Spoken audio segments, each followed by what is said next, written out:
dòng sông xoay bầu trời hồn nhiên xanh trở lại bốn mùa lặng yên soi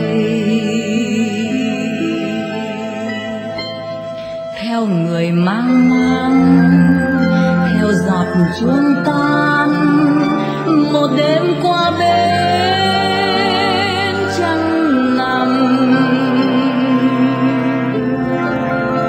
đôi bờ im nghe sông ngồi tiếng sóng mộng gối vô thường sông mở tim ra trăng già bát nhã dù nhau tan giữa biển xa sông như bầu trời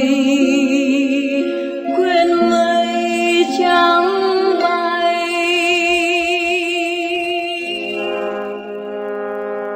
rồi mây trắng có ngày trở lại bờ sông vắng tiếng chim hạc bay xa mãi về trời xa cả tiếng gió bay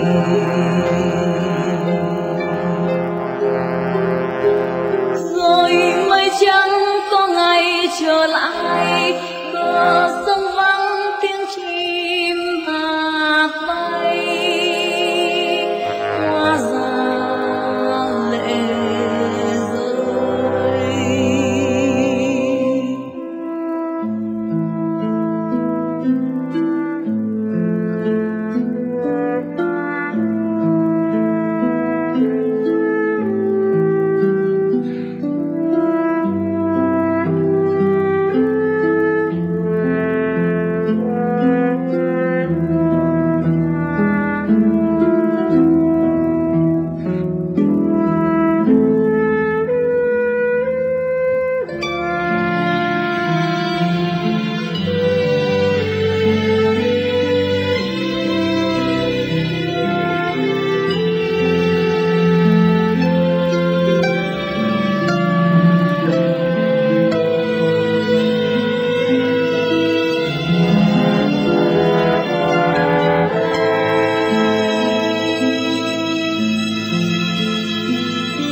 sông mở tim ra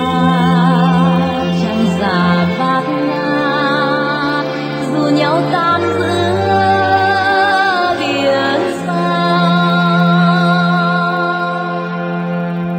Sông như bầu trời quên mây trắng bay,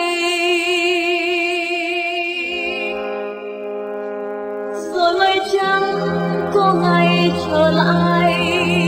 Bờ sông vắng tiếng chim hà bay, xa mãi về trời,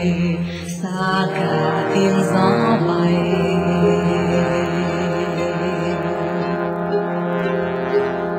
Rồi mây trắng có ngày trở lại. Bờ sông